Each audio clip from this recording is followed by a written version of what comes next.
Hello and welcome to the Game Theory Podcast. I'm your host, Sam Vicini. We are presented by The Athletic. Today on the show, Adam Spinella is in the building.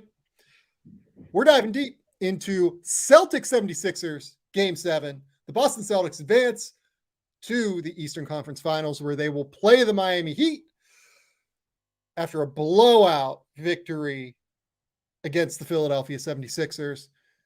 Was okay for a half. The 76ers did some things, particularly in the first quarter offensively, that worked, and then it completely fell apart. Boston started to attack them in ball screens. We're going to break all of that down in detail using tape, as we do on this show. Then we're going to talk about where the 76ers go from here. Very interesting conversation, because I don't know that there is a great answer unless you just kind of want to run back James Harden on this team. There are going to be some very strong James Harden thoughts on this show, unfortunately, for 76ers fans. Next, we're going to dive very quickly into the Ja Morant situation. Ja Morant was seen on Instagram Live flashing a firearm again with seemingly one of his friends, and he is, I believe, suspended from all team activities per the Memphis Grizzlies right now. Finally, we're going to talk about the Phoenix Suns firing Monty Williams and truly embracing becoming the league's wild card. What a time to be alive if you are a Phoenix Suns fan, and I don't know if it's going to be all that positive or negative. We'll find out. Spins, what's going on, buddy? What up, Sam? I'm basking in the glory right now. My Celtics are moving on. Really, really happy with the outcome and the way that game kind of turned out in the second half. But what a weird weekend basketball-wise. No hoops on Saturday, but still headlines nonetheless. And look, a lot of NBA draft stuff heating up this week too. So like basketball remains top of mind, and I'm thrilled about it. It's Combine week. It is NBA draft lottery week, which means after we get done here, I have to file a mock draft to go live immediately right after the lottery happens. I'm also going to do a thing kind of previewing the Victor Wembanyama sweepstakes, how he'd fit on each team. So that's the thing I have to write tonight. A lot of writing tonight on my end, unfortunately. But let's start here with the Boston Celtics defeating the Philadelphia 76ers 112-88. Boston, I thought, did a fantastic job defensively really early on, and then they went through a bit of a lull near the end of the first quarter, and then from that point forward, I thought they were fantastic on defense. They allowed 33 points combined in the second and third quarters. Boston also gets an absurd 51-point performance from Jayson Tatum, 51, 13 rebounds, 5 assists, 0 turnovers, goes 17 of 28 from the field, 6 of 10 from 3, 11 of 14 from the free throw line. Jaylen Brown also steps up, 25 points in this game, was a perfect Robin to Jayson Tatum's Batman tonight in terms of finding the right opportunities to attack, especially after the first 2 minutes or so of this game. Let's start with Boston before we dive in to Philly. I thought that Boston came out pretty weak in this game. I didn't love some of their offensive strategy. It felt like they were trying to get kind of everybody involved a little bit. It didn't feel like they were running a ton of great action in getting Embiid pulled away from the basket.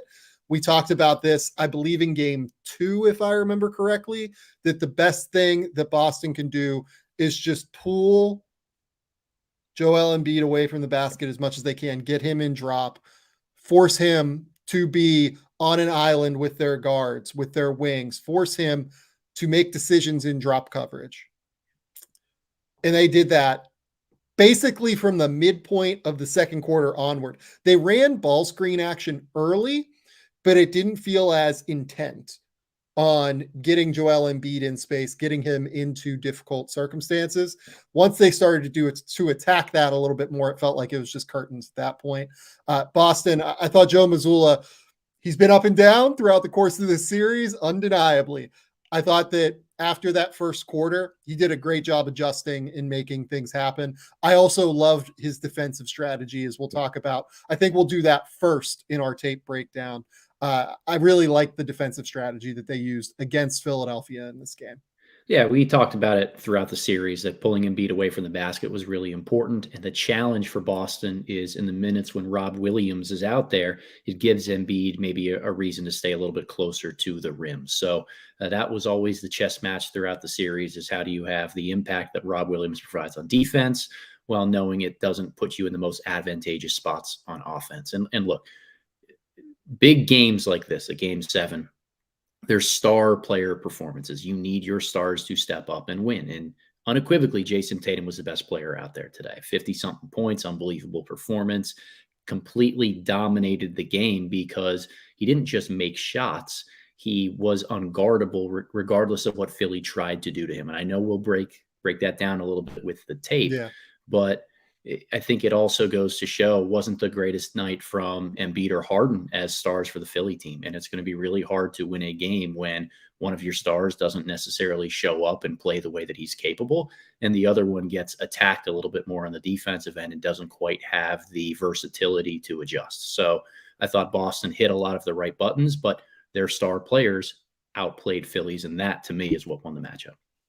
I think that's right. And we'll get into the scheme of it all here momentarily. But on the Philly side, I texted friend of the program, Jayson Tatum, as I was watching this game. And I was like, I think this is the worst star performance I've seen in a game 7, like big spot in a playoff game from James Harden. I thought James Harden was terrible. And we'll talk about this as we go through the tape. It's one of those things where we literally have film on it and we can discuss why I didn't like his just even attack. Like I didn't like his plan. I didn't like his mentality. It felt like, look, he didn't make shots, turned the ball over 5 times. It just felt very tentative in a real way to me. And you can certainly point to Boston. I think Boston deserves a lot of credit defensively for what they did against Harden. But at the same token, it was not ideal from James. Yeah. I didn't like the strategy from Doc Rivers in this game. Doc Rivers repeatedly throughout the course of the first half, especially through the first quarter and then midway through the second quarter, they kind of stopped doing this, and Boston made an adjustment that I didn't really like, but ended up working out because they adjusted back out of it. Philly went into this game trying to get Joel Embiid on the block often. I texted you this. Do you remember what I texted you in terms of how Philadelphia started offensively on Joel Embiid post-ups? Yeah, they were what, 0 of 6, 0 of 7, something like that? They started 0 for 8 offensively in sets that were kind of built around Joel Embiid post-ups. And eventually they got out to 1 for 10, if I remember correctly. Then I think they got out to 2 for 11 because he got a foul on Horford. And then Marcus Smart fouled him. Joel makes 1 of 2, so 2.5 for 12, basically. And then Marcus Smart was on him again. So they go like 3.5 for 13. I believe that was all in the first half, if I remember correctly, maybe early into the second half as well. But essentially, they were 1 for 10 on Joel Embiid post-ups in terms of like scoring. They scored 10% of Joel Embiid's post-up possessions through the 4-minute mark. So the first 20 minutes of this game, they went 1 for 10 on Joel post-ups. It was, I think, to me, a situation where they didn't get him the ball in ideal circumstances, first and foremost. They tried to isolate him on Horford. Horford has done a very good job against Joel Embiid throughout the course of this series. But also, I think they had a really good strategy for handling these that we'll break down as we run through the tape. And Doc just never adjusted. They just continued to hit Joel mid-post, Joel on the block, try to just make things happen that way. It felt like they ran very little of the Joel Embiid, James Harden, ball screen into short roll actions that Joel has been very effective in and that has kind of opened up space for James Harden. They ran some of it. You will see on tape that we run through. They ran a good amount of it, but they didn't go back to the well repeatedly. I didn't like the way they were spaced. It was just not a good performance, in my opinion, from Doc Rivers. And we will now see, does Philadelphia continue down the road with Doc Rivers? I think that remains a real question. We'll talk about that maybe after. Yeah, I'm sure the film will do a lot of justice to kind of what we're talking about here, how this is going to look. But I agree with you. The Harden Embiid pick and roll is not just the best way to kind of get Joel with a head of steam towards the rim, which he needs, but it also is the way to maximize both of them at the same time. And to get away from that a little bit more when the game is on the line and play so deliberately through Joel Embiid and post up touches and just throwing the ball to him again and again and again. It's hard to know, if you're James Harden, where do I pick my spots? Where am I supposed to go in these situations? His best games in the series came when he had a longer leash offensively with the ball in his hands to create in ball screens, particularly in game one, which I know Embiid wasn't necessarily out there for. But you need to find ways to use both of them as a threat at the same time. And I don't think Doc did today. I think that's dead on. I also just want to bring up here. Well, no, actually, let's just dive into the tape. Sure. I think that this thing that Joel Embiid said after will probably be better served in the future section, maybe. But I do want to kind of talk about what Joel said after the game and why I'm a little bit surprised he went down this road. So I'm pulling up tape now. Yeah. I love looking at the first possession of a game typically. Always. Because I think it's very instructive in terms of what the strategy and what the plan is for teams, right? So what you're going to see here, James Harden at the 11:40 mark of the first half, he's going to bring the ball up court. He's being guarded here by Jaylen Brown. That was the primary matchup that Boston wanted throughout this game. They wanted Jaylen on James as much as they could. They're going to run a dribble handoff, and immediately you're going to see an easy switch, right? So they're switching 1 through 3 here, essentially. And what you're going to see is now you're going to see some action on the opposite side. It's not quite Chicago action because Tucker is not coming down and setting the screen. It is just a single pin down for Joel to come up to the middle of the court. And now we're going to see the primary action that Philadelphia has tried to get into throughout the series, which is that 1-5 Harden Embiid pick and roll. So here, I do just want to point to one other thing that happens. After that initial screen that got Brown switched on to Maxey, you're going to see on the corner, right corner here, they kind of set a little ghost screen with Maxey, and Brown actually gets switched back on to Harden here. So we're going to see Brown is back on Harden. We're going to run this 1-5 action here. Horford is in drop in this side pick and roll. But what you're going to see more than anything here is something that I think Boston has done really well throughout the course of this series. They've used the concept of peel switching really effectively to keep James Harden out of the paint. So here what you're going to see is they take this screen, Rob Williams comes down and helps deep. Horford just peel switches on to Joel Embiid. And as Harden is driving, they just have Jaylen Brown shoot out to the wing to guard Tobias Harris at this point on this kick out. So you see the switch there, Williams onto Harden, Jaylen onto Tobias, and then Horford stays on Embiid. It's very impressive, very sharp here. I really like this entire concept here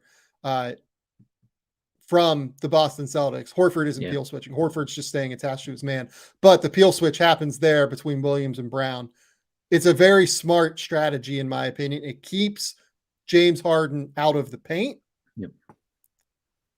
And it forces stagnation. It forces them into essentially a Joel post-up, which results, as you'll see, in doubles. And what Boston did for the most part in this game, as you'll see, is when Joel turns his back to the basket, they came and doubled. Basically, as soon as they saw that happen, as soon as he went from face up to back to the basket, they would come with a second man. Here, Rob Williams comes, same side, Not an ideal one, but Rob trusts that he can get back for the closeout. He does. We'll run that through the whole way here just so everybody can see. You get this initial switch. Joel comes up top of the key. You get the switch here on this side again on the right corner. Jalen on Harden. Peel switch with Williams and Brown. Double from Williams. Late closeout from Williams on to Harden. That's perfect. That's exactly what Boston has done over the course of these last 2 games, and it's exactly what they wanted to do in this game. Really sharp defensive strategy. The Peel switch was a great idea as soon as Philly made the adjustment of bringing PJ Tucker up to the wing so he could set that down screen on the weak side while penetration or post-ups were happening. It was something that Doc Rivers did do to try to adjust because teams were just leaving PJ Tucker in the corners. They brought him up to the wing, have him set a down screen for Tobias Harris, Tyrese Maxey, whoever, and that would involve some action to get a shooter open on the wing. This Peel switch strategy allowed Tatum to stay a little bit lower and essentially pass Tobias Harris off as he comes off that down screen to Jaylen Brown recovering from the backside of Harden. So really smart defensive strategy by Missoula. So here we get to the 9:40 mark of the first quarter here. This is like a delayed double drag kind of from Harden. As you'll see, he takes the first screen, Embiid comes up, sets the second screen. And this is just a wide open lane here from James Harden. And this is going to speak to the tentative nature of Harden in this game that I absolutely hated. I have no idea why he's not attacking the lane right now. Do you? Not a clue. The only thing I could surmise is that he just guesses wrong on Rob Williams, knows that he's guarding Tucker in the corner and assumes he's going to come off of him and try to take Harden at the rim. But that lane is so wide open. Even if he does, Harden's going to beat him to the spot at that point. He's so far attached to Tucker still. There's just no way. Like, I get you're 100% right. I think that is what he was thinking.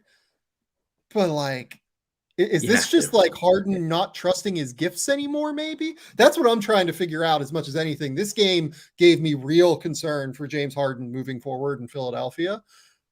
After the incredible game 1, he had an incredible game 4 or 5, if I remember correctly. And then this game, I mean, what in the world? Like, I can't figure out what in the world happened here, to be honest. Yeah, I don't know. I mean, his rim pressure has been the story of his season. When he looks spry and athletic and he can get to the basket, he's really damn good because the shooting complements that. But when he's not a threat to get to the rim and teams can crowd him a little bit more and the decision-making hasn't been ideal from him, it's a lot harder to get the maximization out of a star when he's not putting pressure on the basket. That's right. So here we go again. Another one. Harden takes this inbounds pass. The thing we're going to get into a set of plays here that I really liked from Philadelphia. Now, this is at the 8:40 mark. They started to play really well offensively. Look, they only have 2 points here. They're going to end up with 29 by the end of the first. They did really well, I thought, later in the first quarter of figuring out how to use what Boston was doing against Boston. Here, this is something that, at least in the first 3 quarters, I can't really remember them doing. They set like a half-court ball screen, a super high ball screen here with Joel Embiid. And the idea of this is that it just helps James get downhill. If he's in this ocean of space because Al Horford is dropping in the way that he is, getting James Harden downhill like this is super valuable. He gets downhill. Rob Williams comes over to help because they're helping off of PJ Tucker at all possible avenues here. We saw it in that first clip, right, where the Peel switch happens. They're helping off of PJ in such a substantial way here. Rob Williams, they're using Rob as the key help defender here. Rob is there. This is Maxey, not PJ. I don't really know what happened here. It looks like Tucker comes up, sets a screen. That's what happens. Tucker comes up, sets this little hammer action screen onto Smart, who is guarding Maxey. And Maxey's just wide open from 3. This is exactly what Philadelphia should have been doing all game. Yeah. Use what Boston is doing against Boston. And they did it really well in the first quarter. Boston didn't really adjust a ton out of this. Like they were pretty good doing what they were doing and using Rob. They did go a little bit smaller at times, but not really. Like not that often for the most part, especially during their key run in the third. They were just kind of comfortable playing big. It was pretty bizarre to see how well they ran early and then didn't use it against Philadelphia late throughout this game. Here we go again. We're going to see a little horns twist action there where Embiid is going to set this little twist screen coming up for, I believe that is Harris to come up and set the screen. It's not really a screen. He comes up, catches the ball on the wing. You're going to see this is classic Chicago action, which gets Maxey into the paint. Again, this is using what Boston is doing against it with this. This is just a little horns twist into Chicago action, right? We're going to see here, come up, dribble handoff into the little stagger action there, force the Rob Williams help off of PJ. PJ knocks down a wide open corner three. Trust PJ Tucker to knock down those open threes, right? It's wide open, and it's exactly what kind of Philly wanted to do here, was isolate Rob Williams helping off the corner. You either got to commit to taking away the basket and give up an open three in the corner, or stay home and give up a layup. I'm not crazy here that they went away from doing this, right? They got impatient in some regard. And look, to me, Boston's strategy of letting PJ Tucker beat you is always going to be a sound one, because at some point, the role player isn't going to want to do that work for a full 48 minutes. The stars are going to want to take over. The coaches are going to get impatient and say, okay, now we just got to get the ball to our guys, instead of trying to penalize the defense for leaving one guy wide open or choosing not to guard something. So to me, it's always a worthwhile bet for Mazzulla, the defensive coach, to go against here in Philly. But I thought they maybe got away from it a little too soon. PJ Tucker played 20 minutes in this game. He took 6 shots in the first quarter. Do you know how many he took the rest of the game? I'm going to guess a donut there, Sam. He took one the rest of the game. Yeah. This was the way that you could attack them, I thought. You're using, and look, like you don't want PJ Tucker to be your primary scorer, but I trust PJ Tucker to make corner threes, don't you? If they're uncontested, I do, and I'd live with that. Yeah. Yeah. Do essentially what the Clippers did to the Utah Jazz, right? Where you force Rudy Gobert to be that help man. You make him make decisions off of like a Terrence Mann or somebody like that. The Clippers were more than comfortable letting Terrence Mann beat the Utah Jazz. I think that this is what Philly had to do. And I know that, like, oh my God, you know, we don't want PJ Tucker being the primary option. PJ Tucker dropped like 11 points in this first quarter. He was really good. Yeah. It's really hard when you are a role player to kind of be that guy that takes over and essentially wins your team the game. You want it to be about the stars, and there's sometimes friction when PJ Tucker's taken 6 shots in the first quarter. If you look at the box score and PJ Tucker takes 24 shots and the Sixers lose, there's going to be a lot of clamoring going on about the process that they went through, pun intended, I guess, in Philly for that game. Yeah, I guess, but like then you only play him 20 after he has 11 in the first quarter.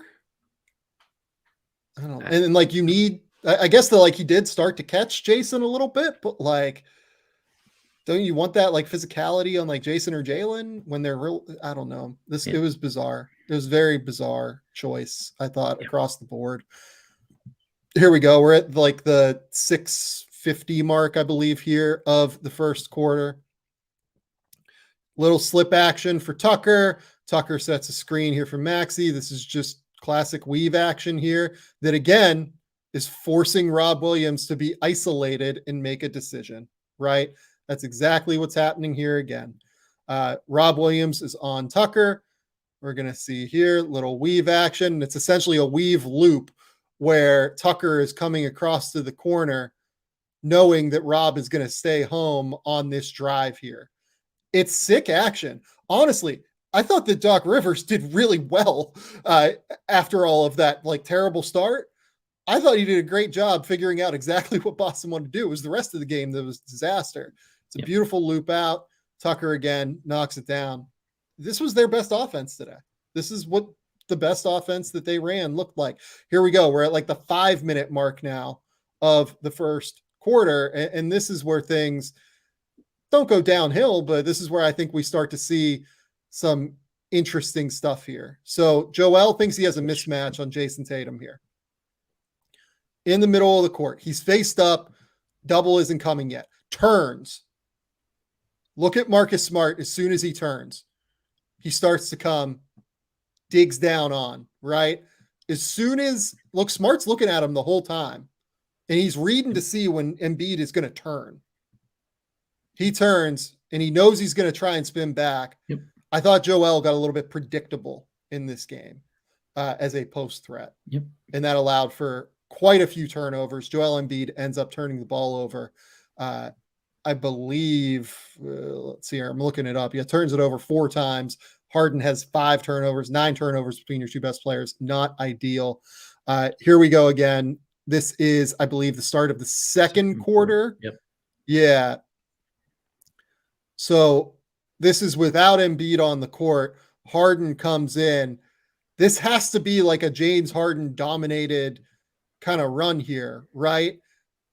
He's just very hesitant to take these little mid-range shots here, even though they're open, even though I think Rob Williams has been too deep in his drop when he's been the primary defender in these ball screen coverages. Here, I think that this isn't where you want to stop and take one, but I think that this is like a pretty real floater opportunity once you get Rob Williams back on his heels like he is now. I think you jump up here, you take this floater, and if Rob is able to recover, this is either a pitch out to Tucker. It probably is because Smart is, so sagged down onto Paul Reed tagging this roll. And instead, he just gets a little bit hesitant and allows White to recover back into the play, and they get to recover back onto everybody. Smart recovers back onto Tucker. Reed is covered here by Rob Williams. Kind of loses control of the ball. Ball goes out. If I remember correctly, is this where Doc used his challenge? Can't remember. It was early in the second quarter. I remember that. I can't remember if it was this one or another one. The Philly gets the ball back here, even though they call it over and back originally. But it's just not awesome. Yeah. Here we go. This is the 9-minute mark of the second quarter. This is the matchup that I think Harden wanted. I think that what you're going to see is, Jalen's guarding him coming up the court, and they get this switch action immediately with Melton. And he's just he's just dancing. Like he's not trying to attack it, feels like enough. And he settles for this bad mid-range shot. I think that his calibration was off today. Sure. Well, in terms of how to attack Boston. Yeah.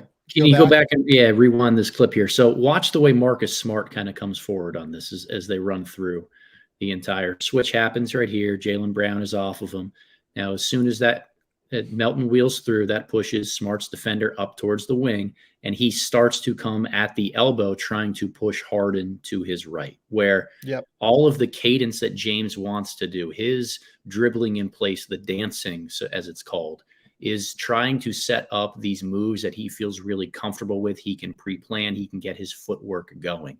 And after a dribble 3, 4, 5, once you send a sprint double at him, that really ruins the plan that he was going to in his head, forces him to his non-dominant hand. That's going to be a tough shot for him to be able to make. So I do think that the Celtics deserve a little bit of credit for taking him out of his rhythm. The unpredictability about when they sent double teams. It was very predictable for Embiid, and he didn't adjust. But with Harden, especially without Joel on the floor in some of those moments, they really made him think a little bit more than he's used to. I think you're absolutely right. And I don't want to diminish what Boston did on defense. The reason I'm doing this is I think that Boston had a great defensive strategy entering this game. I love your point about forcing him to his non-dominant hand. I think you're 100% right here. Next up, this is going to be Maxey, and this is going to be Embiid here. Embiid faces. Smart takes that step back onto Maxey. Turns his back. Jaylen immediately comes and helps, right? Strip, turnover. Horford doing a great job holding him up, forcing him into and allowing his defenders to help. Jalen doing a great job timing that dig perfectly. Yep. Getting the steal on Joel Embiid. Ball goes the other way. 5-minute mark now of the second quarter. Harden brings the ball up. High ball screen with Joel. Instead of short rolling, he stays high. And that's something that Boston is very comfortable with. They're good if Joel is willing to take threes. They don't want him in that 15 to 16 foot and in range. So they just essentially double the ball here. And Harden eventually is going to lose it and turn it over. Again, just didn't run that Harden short or the Embiid short roll enough, it felt like, right? Yeah, and this there's is a just little bit of Harden mileage. losing the ball as well. Like, Yeah. let's be honest. Like, this is just bad, Harden skill work. But it happens. Yeah. That's going to happen, right? So here, third quarter now, 10:30 mark. Again, Jalen on James Harden. That was the goal. He rejects this screen. Embiid short rolls. This is good. Again, though, he just holds the ball here forever and allows Boston's defense to recover into its exact positions that it wants. Look at where Rob Williams is. Rob Williams is enormous, using that enormous wingspan to help all over the place. Jayson Tatum is sagged down into the paint if he needs to help. Jaylen Brown is ready. He's coming for the double. And as soon as Smart sees an opportunity to dig, he's going to dig and he's going to strip it. Perfect play there. Absolutely perfect, I thought, from Boston. Perfect strategy, perfect ideas. Everything here, I thought, was executed splendidly. And then finally here, rejects the screen, short rolls. And to me, again, this is just prime James Harden example of what I'm talking about here. It's an open lane. This can be a floater opportunity here. I get that you're not like enthusiastic about going up in this crowd. I think old James Harden sees this lane where he has this actual angle here on Marcus Smart, given where his feet are. And I think he explodes into this for a layup, right?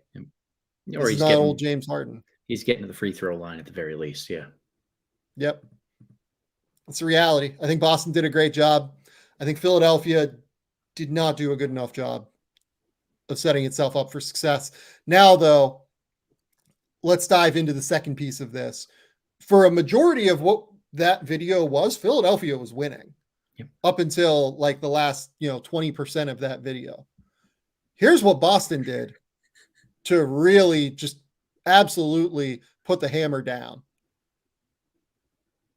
Tatum grabs this defensive rebound, ball screen for Rob Will. I think that this, along with two isolation possessions that occurred right before it in the second quarter, right around the 4-minute mark, got Jayson Tatum like really going. He had already had 12, I think 14 points maybe.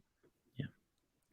But I think those two isolation possessions and then him just being able to step into this with ease is exactly what got him going. So here it's just Joel in a deep drop because Melton has already fought over this. This is just beautiful skill work. This is a beautiful crossover between the legs, getting to his step back. This is just something that's impossible to guard, right? You can't do anything about this if you're Anthony Melton. You're correct. And Tatum had a couple of really tough shots that he was able to get in during this stretch, like the final few minutes of the second quarter. But after this possession right here, and you see him make 3 in a row or something like that, if you are Doc Rivers, if you are the players on the Philadelphia 76ers, you need to say, this is when it stops. We need to get the ball out of his hands. We can't let him stay hot. He's already gotten hot through isolation plays. If we have the opportunity to double, to get the ball out of his hands, to be more aggressive, it's game 7. We cannot sit back and let one of the top 4 players this entire season just pick us apart as soon as he has space, because he is automatic right now. And to me, that was the frustrating part of watching this game from a Philadelphia perspective, was that Tatum seemed to continually get to where he wanted to on the floor. Yeah. So these next three, I actually sent you ahead of time because you said to put 2 on the ball. They do that eventually. They do. They do. But we're about to see 3 straight possessions here from the Boston Celtics that are something. So this is the 2-minute mark of the second quarter. Rob Williams comes, sets this screen, and Jayson eventually is just stringing out Joel here. That's the whole goal of this. This is a great screen from Rob Williams, first and foremost. Look at how much body he gets on Tobias Harris. It's going to be really, really hard for Joel Embiid to guard on an island in this drop against Jayson Tatum, who is a constant pull-up threat from every single inch of this court whenever he has this downhill capability. He is excellent at stopping and popping, and this is just impossible for Joel. He could stop here. He could stop here. He could literally stop here. Instead, once he reads Joel come out because he thinks that he's trying to get to that sidestep, which is Jayson's probably preferred mid-range shot, that left foot sidestep, mid-range left foot sidestep three-pointer. Joel reads that, and as soon as Jayson reads that Joel is thinking that, it's over. Jayson drives. Disgusting. Foul on Joel. It's just the pressure that Jayson puts on the defense constantly. The pressure that Jayson Tatum is putting on your best players, it's really, really difficult. So here, Jayson Tatum going to come up. This is literally the next possession, 145 now of the second. We're going to see Rob Williams come up, set this action. This is beautiful Spain pick and roll where you're screening the screener. Boston loves to run this stuff. So you're going to see Marcus Smart come in. He's getting ready to screen Joel here, which is going to force Tyrese Maxey onto a tough spot. The other thing you're going to see here, if I remember correctly, Joel calls it out and calls out essentially a pre-switch here against the Boston Celtics. So look at him pointing. Joel is pointing here. He's seeing this is screen the screener action. He's telling Tyrese, you're going to be responsible here for Jayson. Tyrese comes off of it. Tyrese does get Jayson here, but the problem is that now you have Tyrese on an island against Jayson Tatum. And Tyrese Maxey, I love him. He's great. He's not a good on-ball defender to have against Jayson Tatum. This is a mismatch. Tatum elevates over. Easy little floater. Next possession down the court, 110 mark of the second quarter. Marcus Smart sets this screen now. And now they put 2 on the ball. They're trying to get the ball out of Jayson's hands here. They're trying to make it so that Marcus Smart has to beat them in a short roll. Marcus Smart can beat you in short rolls. That's the thing. Yep. So here, Marcus Smart is going to try and pressure Joel. That's the whole goal. He's pressuring Joel Embiid. Joel stays back instead of coming up. That is Joel's preferred idea. He likes to use his length to be able to have a late contest on these opportunities. I think that Smart recognized perfectly in terms of Joel's stride. He strides backward here, times this little floater perfectly. Beautiful stuff. But again, you're seeing Philadelphia run the gamut here in terms of screen coverages. The last sort of, to an extent, they're dropping Joel for the most part, but that was a blitz with a guard-on-guard screening action. Yes. Yep. The guard-on-guard part is the really important side of it, because everything has been built for Philadelphia around keeping Joel Embiid closer to the basket. It's his preferred destination. I don't think he's left the paint yet, maybe a half step above the elbows. And if you're Joe Mazzulla, if you're Boston and you want to keep Tatum rolling, the only thing you say is, let's stay away from those guard-to-guard actions. Let's make sure that Embiid is primarily involved in guarding the screener, so that they can't send 2 to the ball, so that now it's Tatum who's on fire, continuing to be that facilitator. Yep. So makes this little floater. Now we're at 40 seconds of the second quarter, which I believe is, again, literally the next possession down the court.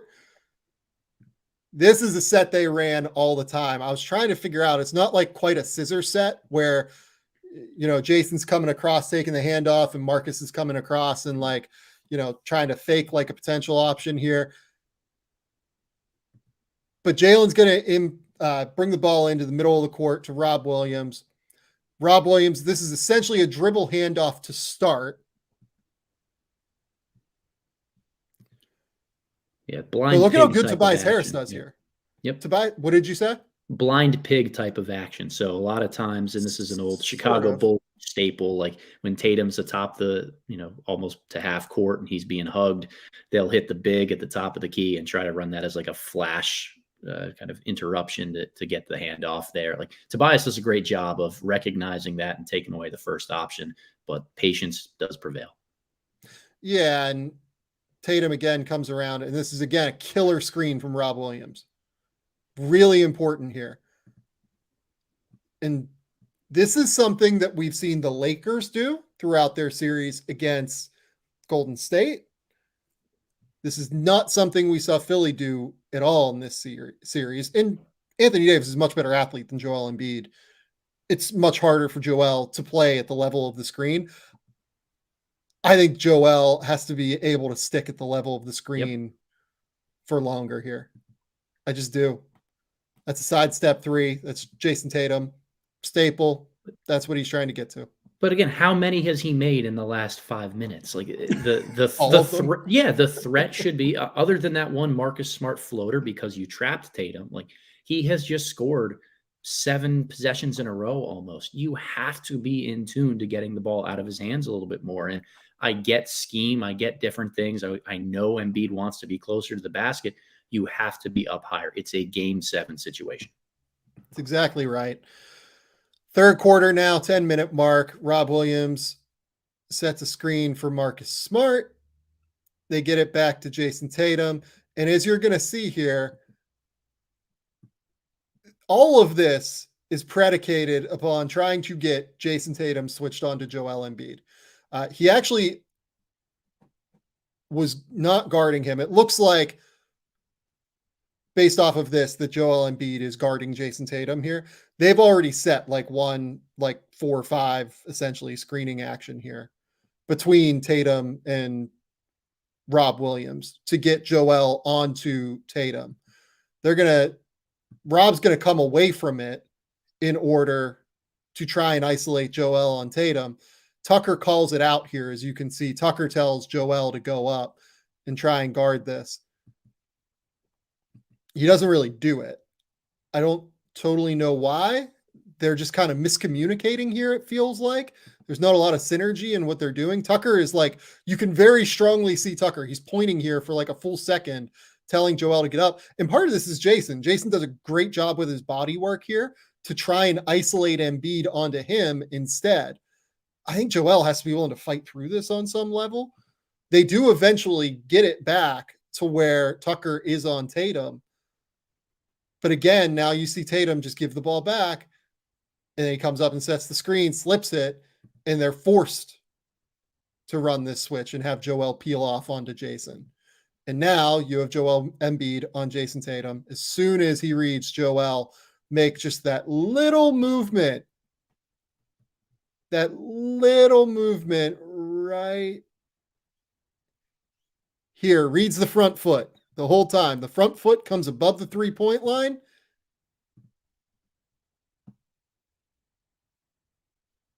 Then Joel's left foot comes way above the 3-point line. And there's just no way that he can manage that at all at that point. Perfect read from Jayson Tatum. Yep. Another one here. Same action as in the first half. Dribble handoff inserted to Rob Williams. Rob Williams dribble handoff with Tatum. Great screen from Rob Williams again. And now Jayson does a great job isolating Joel. Keeps his body on him. Forces him onto him. Makes it so there can't be a switch. And now again, sidestep to the left. Jayson Tatum 3. I don't even think he did a terrible job, to be honest, on that one. But this is why, to me, if you're Philly, you should be blitzing ball screens and trapping and get the ball out of Tatum's hands. Because if you're not going to be as aggressive on that, Tatum is going to find ways to force a switch. You just saw it 2 times in a row. He gets Embiid on him in space, and then it's curtains. So, like, if you're seeing the progression of how this game has gone over the last 7 minutes of gameplay, end of the second quarter, beginning of the third, it's Tatum killing them in drop. And then if they either drop or try something different with pre-switching, Tatum finds a way to get Embiid on him and goes at him one-on-one. It's time to blitz, folks. It's time to blitz. It's time to blitz or play higher, like, hedge and then recover. Like, you can do a lot of different things, but you can't have a circumstance where Joel's feet literally do not leave the paint on this play until Tatum strings him out and isolates him. Literally, his feet are in the paint this entire time up until Tatum strings him out and then knocks down this beautiful sidestep three. Once he got him on an island, I think Embiid did fine, but the problem is getting him on an island in the first place. I think Adam's 100% right there. Next, Jayson comes up, gets the ball back. Williams sets the screen. I like how Tatum very strongly could have rejected this. He sees Joel come up way high, and he has the option here to reject this and force essentially Tobias Harris into a very difficult spot, right? Tucker does a great job staying in front of him, to be sure. And I think that Jayson might have done that if he wanted to. But instead, Rob flips the screen, which is sharp from Rob Williams again. And then we're isolated on Embiid again. And that's just it's Jayson Tatum being absolutely absurd, right? This is a great shot. This is absurd body control, absurd body mechanics. The inside out dribble just freezes Embiid for that very small split second. Embiid did fine on this play. This was not really Joel here. This is just, you've let Jayson Tatum get into a rhythm now, and it's curtains at this point. Yep. To me, that one is more, the problem was what happened the previous 8 possessions. Now we're at the 8-minute mark of the third quarter. And again, same set, just on the opposite side of the court. You're going to throw the ball into Rob Williams. Here comes Jayson Tatum around the screen, and you've let him get downhill because Joel Embiid again is in a full drop. Gets up to the elbow, gets up to like 17-foot line this time. I mean, it looks like he recognizes he needs to be playing at the level, but he's sagged off Rob Williams so far that he's late to get there. And Tatum is so shifty and keeps his live dribble and his options open. Like, when Rob Williams has that ball, Embiid is still in the lane because he's playing Rob like he's a non-shooting threat. The issue with that is those quick give and goes into a ball screen. Embiid is in no position to be able to help on that. Like, when Tatum is cooking, you have to play your man up higher away from the basket, not just when Tatum has the basketball, at all times, so that you are ready to be more aggressive on ball screens. And to me, this is them probably not experimenting enough throughout the season, because you need to be able to do multiple different things in the playoffs, is what it comes down to. You need to be able to throw different looks at what Boston is doing. And they just did not have a counter here that they felt comfortable executing, I think, is the biggest issue.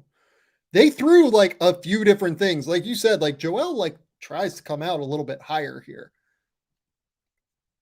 But I don't think he's comfortable doing that at the end of the day. Nope. So it's you gotta be able to get guys comfortable doing a lot of different stuff. That's how the playoffs work for bigs. This time they do come out high, they do blitz, and it's just, ball movement from Boston. Again, though, it's one of those things where this is not what they do, right? Yeah, but it's also, it's not Tatum. Like, finally, here's a play where it's not Tatum shooting the basketball. At some point, like, yes, the Celtics, they got really hot and a lot of their other guys stepped up and made shots. But for the first time in 9 minutes of game action, maybe more, it's not Jayson Tatum who's beating you. Yep, a beautiful slip there from Al Horford, recognizes the open man in Jaylen Brown. Perfect. You're right, it's not. But to me, what you're going to see here in this next one, particularly if I remember correctly, no, it's not. It's not this one. This is where I think we're at the 6-minute mark of the third, and Jayson has been running Joel ragged now at this point for minutes on end. I'm pretty sure that this is just one where Joel stays too low in the screen. Yeah. And the other thing you're going to see here is Joel tries to call out a pre-switch here, right? Yeah, it feels super zoned, super zoned up from Philly. I think it very well might be a zone, but when you're so isolated, I mean, I guess if it's a zone, that's Harden that needs to step up, and it's his responsibility there. It could be a zone. You might be right. This might be a zone here. They've been zoning a lot throughout the series. I think they zoned more than anybody in the playoffs. But you can't let Jayson Tatum walk into a wide open three. It's even if it is a zone, it's the principle of the matter. How many times have we just watched Tatum kill you in high ball screens, and when he gets a look to pull up on a jump shot? Like, a zone is so easy to take care of in that regard, because you just go screen one of the top guys, and whose responsibility is it to step up? Like, no one really knows. Yeah. And Harden's just late here. This is wild. This is it. That's just like where they look like defeated almost to me. And now they're back out of the zone here, as you can see. Horford comes up. It's just the different variety of sets that they're running, the different ways that they're getting Jayson Tatum into ball screens. Like, we've seen the insert pass to Rob Williams at the top of the key, and then the dribble handoff off of that. We've seen Jayson Tatum come up and just set a screening action, right? This, I don't think Horford came up from the middle. I think this is like kind of a similar action again.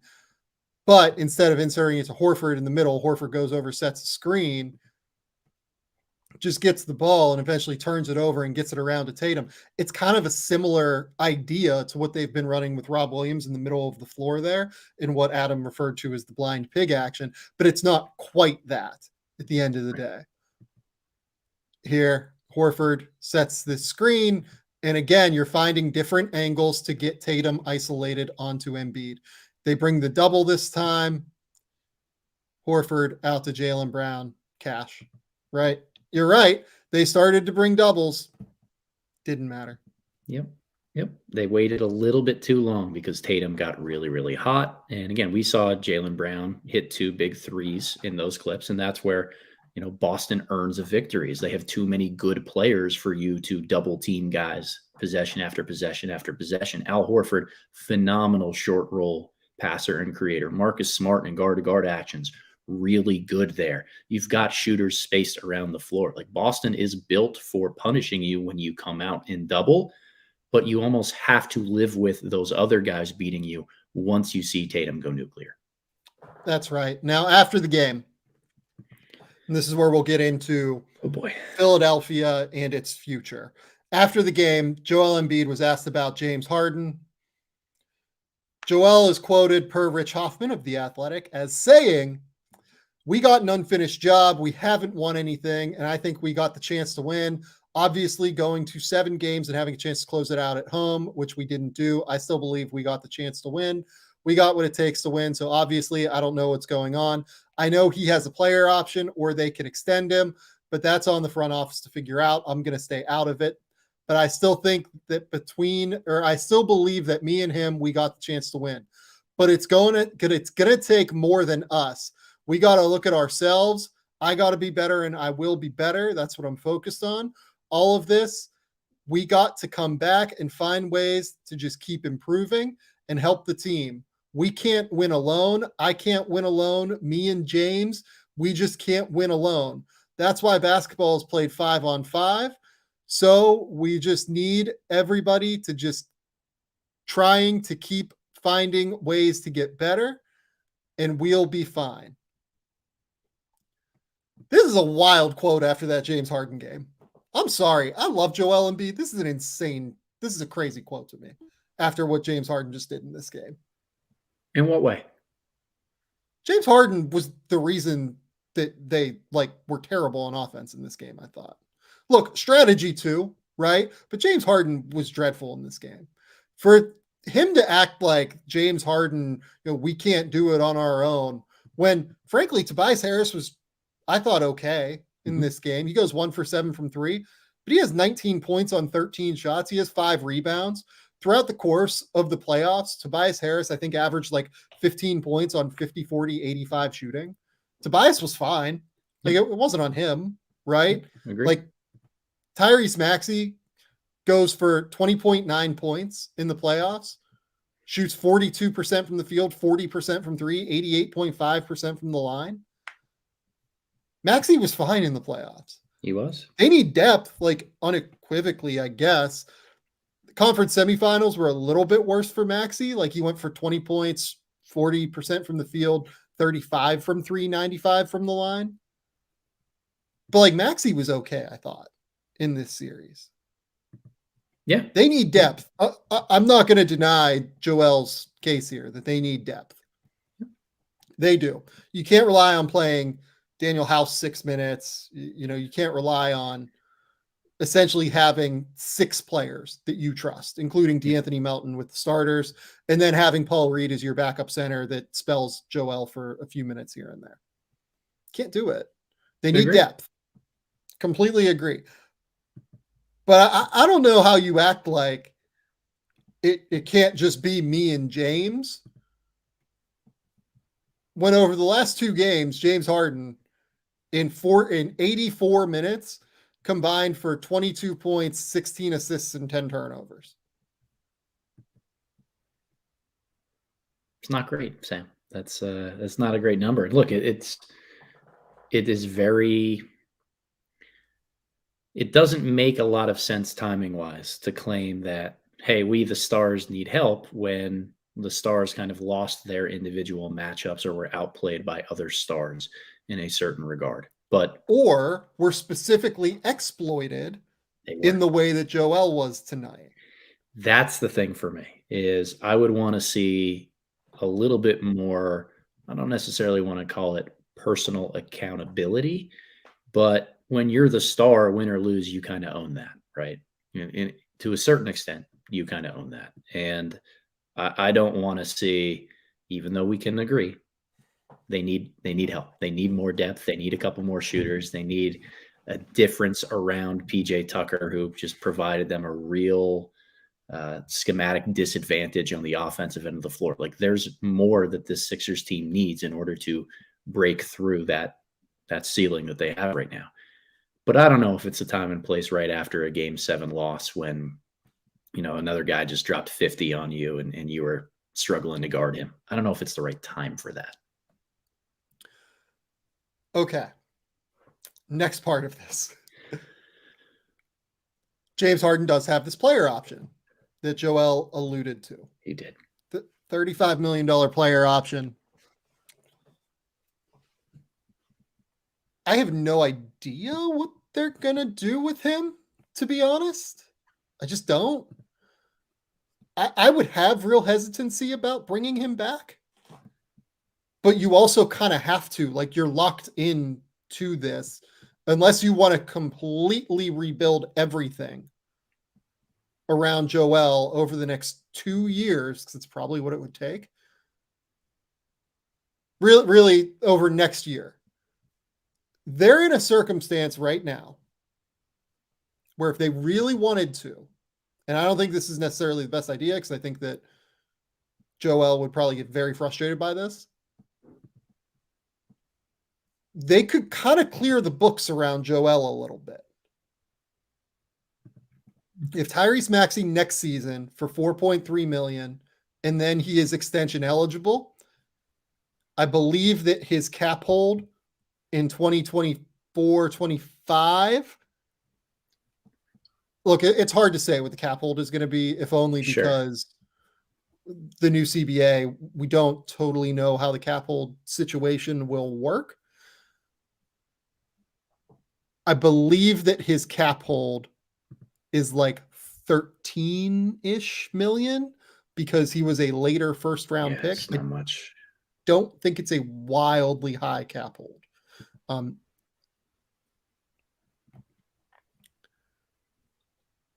You could have Joel at 50. You have this PJ Tucker player option for 11 million. And then you could have Maxey, you could not extend him, and you have Maxey for 13. So you're basically at 74 million. when the cap is projected to be 144 moving forward. Those are the only guys that you would have under contract. Tobias Harris's contract expires. Harden has this player option that we'll figure out what he's going to do at some point. That's, D'Anthony Melton's contract expires after next season. He's extension eligible. Do you try to move on and rebuild a new roster around these guys? Or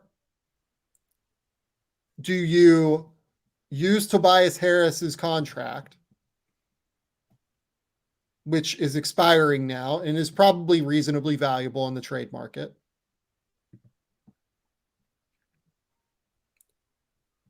use maybe, Tyrese Maxey to try and go star hunting, or use, D'Anthony Melton in whatever way you can? How do you approach this offseason? Do you try and trade your way to a different roster?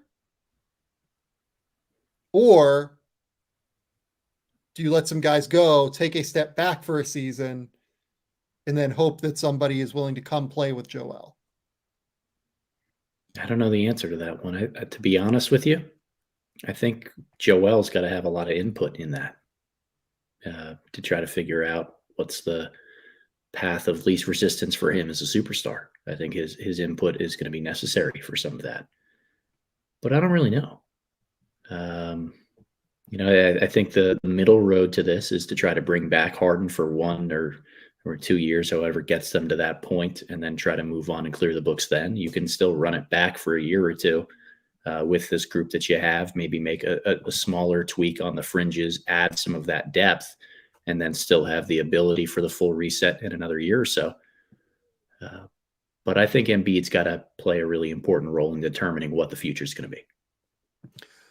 I agree that it's Joel's choice, and I actually think that you have to do the trade route because you really risk way too much otherwise. I know that Joel just signed that extension, and we're sitting in a circumstance where he still has 3 years left on his contract. I would not want to take an enormous step back. Joel seems like the kind of guy that does not want to take an enormous step back. I think you have to go see what's out on the trade market for Tobias Harris. I mentioned Damian Lillard as a potential trade option that Knicks fans, mainly one very prominent Knicks fan, Stephen A. Smith, mentioned on TV after the Miami Heat defeated the New York Knicks. If you're Portland, you're probably more excited about a Tyrese Maxey, Tobias Harris trade structure for Damian Lillard plus a million picks or whatever than you are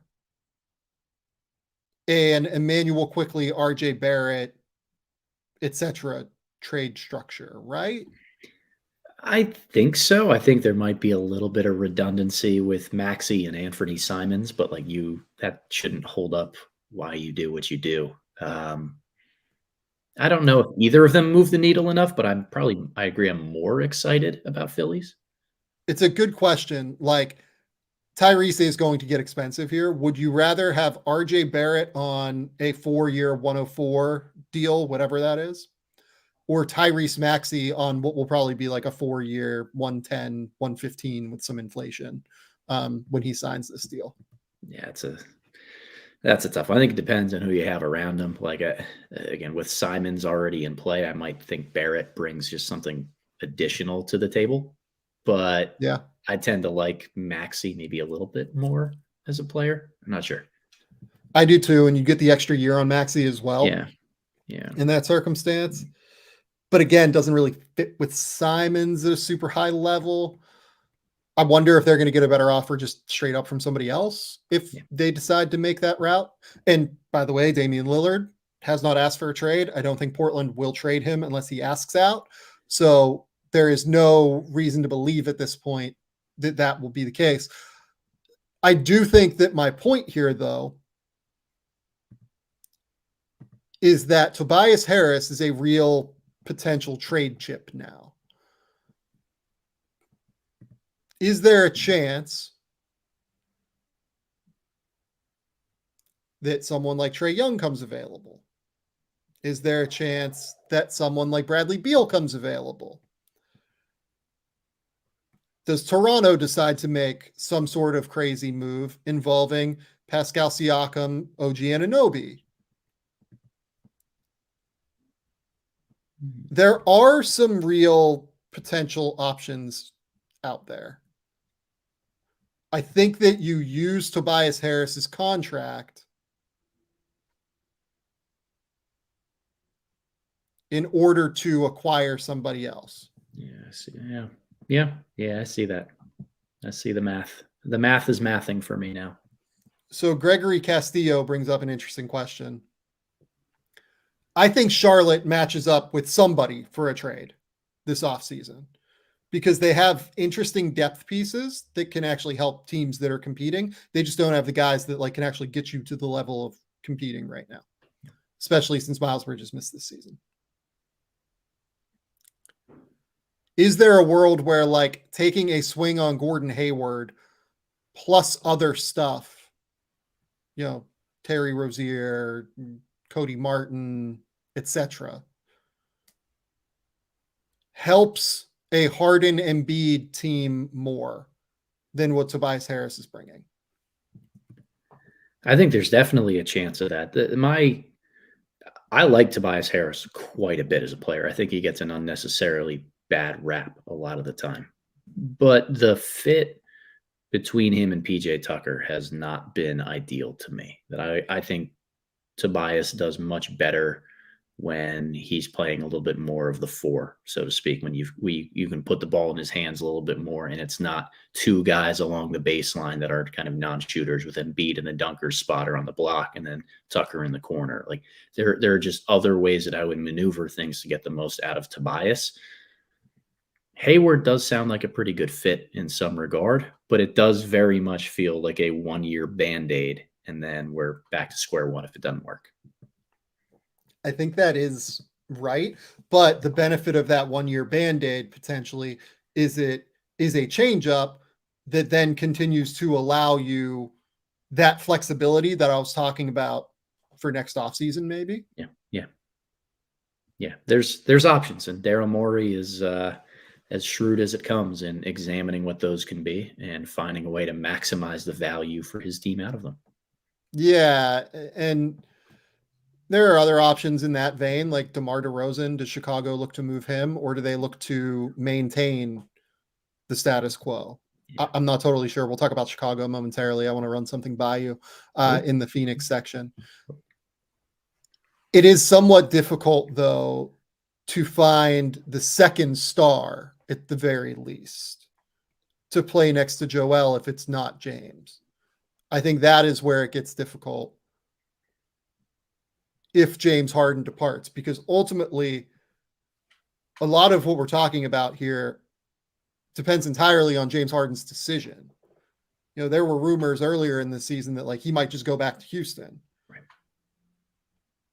By the way, like if I'm Houston, I don't think I want James Harden, frankly. Not after this. No, I don't think so. Nonetheless, like I don't see that as valuable for them. I would rather, honestly, given that James Harden going to Houston would probably cost $40 million per year or something like that, I would probably rather have Austin Reeves for 480 than have the other 20 million in cap space than James Harden, because James Harden to me seems like a skipping steps move. Yeah. Austin Reeves would help Jalen Green develop with his, you know, ability to manage reasonable defensive assignments. He's not a great defender. He's fine defensively. Smart processor of the game. I think he would empower a lot of their players at a high level to be great.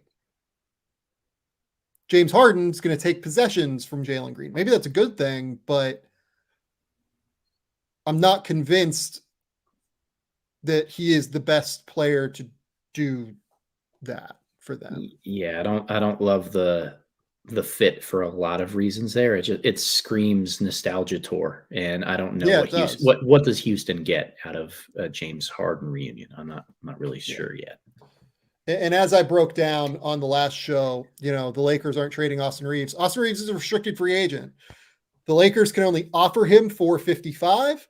He can go out and get an offer sheet from somebody that will be greater than $455. I think somebody will give him that offer sheet that is Yep. greater than that amount of money that is essentially $13.5 million per year. I think he will get a Renus Rule offer sheeted and thus will then need to make a decision. The Lakers will need to make a decision on if they want to pay Austin Reeves, $20 million a year, $22 million a year, whatever it is. If I'm the Lakers, I pay that and I'm ecstatic to do it. We will see if the Lakers do that, given that they have D'Angelo Russell, Rui Hachimura, et cetera, that are coming off of the books this year. But yeah, the Harden thing's fascinating, man. Because if it's not Houston, who is the team for Harden? I don't know. And you'd think that would give Philly maybe some leverage, but they've got to make a decision pretty quickly going into this. They've got to know what their plan of attack is before draft night, before all this stuff comes. And it does feel a little bit like they're stuck between a rock and a Harden place. I'm going to ignore that. Yeah. So hear me out. I don't think I would do this for Philly. I think there are probably better options for Philly. And you can't really do it this way if you're Phoenix. Because if you're Phoenix, Harden would have to opt in as opposed to taking a longer deal, because you can't sign and trade for anybody if you're Phoenix. Right. Because they're way, way, way over the money at this point. And they will be way over the money in terms of the harder spot. Or in terms of signing and trading people, you can't be over the apron if you want to sign and trade for somebody. I need to explain that better. Sorry. If you are Phoenix, are you willing to try and get James Harden? Am I willing? If Kevin Durant would ever want that again. Maybe. Yeah. I don't know if that's true or not, by the way. I agree with that. But is there a Chris Paul, James Harden thing where James Harden tells Philadelphia, I'll opt in if you can make a sign and trade move here work? If not, I'm going to opt out and sign elsewhere. Is there a world where Phoenix would do something like this? Do they have no, they don't have their pick this year. They don't really have any young guys either. Chris Paul, you at least maintain the salary slot for James Harden. Yeah. If James Harden tells you he's going to leave, so you have Chris Paul on the roster, you can then maybe move Chris Paul elsewhere. I'm just kind of trying to find creative answers as much as anything to a very difficult problem to solve. Yeah, I don't know if Phoenix is that spot. It does very much feel like that old, what was it, the Chris Paul, Russell Westbrook deal of let's trade our aging guy for your aging guy and just hope it works better than what we currently have. Yeah, I don't see that as a winning proposition for either side. So I don't know.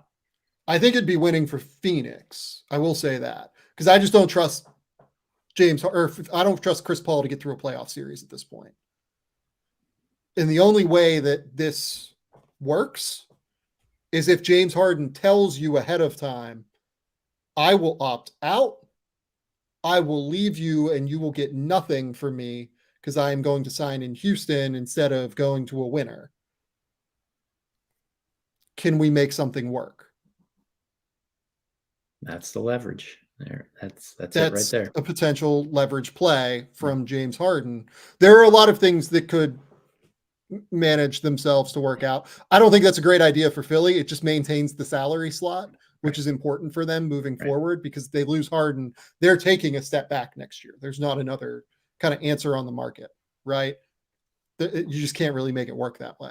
Yeah. So it is difficult to find an answer for Philly if James Harden departs. They have to hope James Harden stays.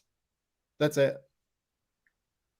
It always comes down to how clean are the books, right? Like it's much more of a cap management thing than just talent, and that's the complicated part. As soon as you build an expensive roster, is you can't just subtract one piece because you got to figure out how you're going to replace it first. Yeah, Nicholas Martino asks, is Harden to the Magic for a collection of pieces, Fultz, Gary Harris, Chuma Okeke, and the Bulls 2023 first-round pick a win for both sides? I don't have any idea why Orlando would do that. That is a lot of valuable pieces, point blank. For James Harden, who doesn't fit your age timeline when Paulo Banchero, Franz Wagner, whoever you draft with their own pick this year, Wendell Carter, et cetera, Jalen Suggs, whoever, when those guys are willing to win or are capable of winning. Yeah, I don't see Orlando even considering that.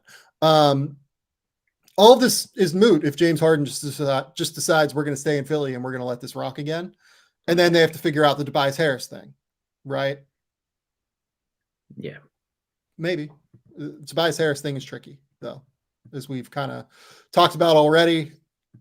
I think Tobias was fine on defense in this series, too, by the way. They're kind of backed into a corner. Again, they're stuck between a rock and a Harden place. They can't let him go and just replace him with nothing. But this is the roster. You're trying to get me to title the episode "Stuck Between a Rock and a Harden Place"? Maybe I'll title the YouTube video that "Stuck Between a Rock and a Harden Place." I cannot confirm or deny. So our conclusions here are: they need James Harden to return, essentially, right? They can't let him go for nothing. They can't let him go for nothing. And then if James Harden leaves, you have to try and swing another superstar using the Tobias Harris contract. If James Harden stays, you're probably trying to swing a depth trade using the Tobias Harris contract, right? Probably. In hope it doesn't have to involve Tyrese Maxey, et cetera, who I think they would hope that they are able to keep. Yeah. If you're going to keep Harden and run this thing back, you need Maxey. You absolutely need his burst, his speed, his shooting ability. To me, that's a given to get the most out of Harden next year. I agree. Eric Weiss, good friend of the program, brings up, what does Harden want career-wise? Does he care about winning a ring, or is he cool taking whoever pays him the most? Important to know. I think that's dead on. I don't know. I think that we're going to find out the answer to that this offseason. Last offseason, I think we found out the answer to it was that he wanted to try and win. We'll see if that remains true this offseason. Last offseason, he clearly wanted to win. Now, coming off of this, we'll see, I think. I'm not sure what the answer is on that. Yeah. Okay. Let's talk about Ja Morant briefly. I don't want to I want to be careful talking about Ja Morant, because to me, this is for people who don't know, Ja Morant was again seen on Instagram flashing a gun while him and his friends were singing in the car.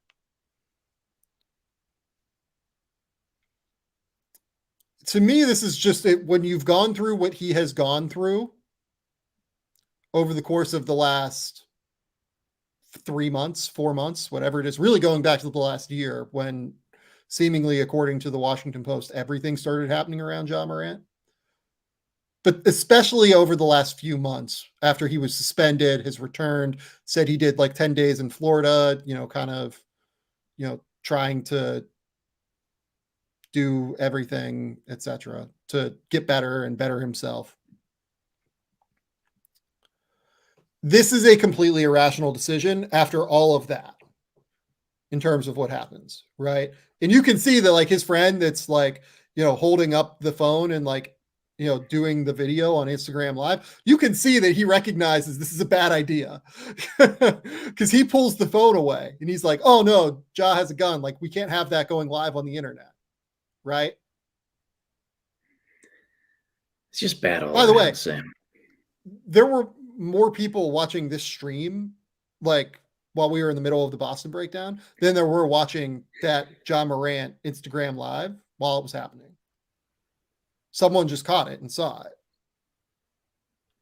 which is what's crazy about this whole thing. Yeah. But because this is such an irrational decision from Ja Morant, I want to be very careful in not crushing him.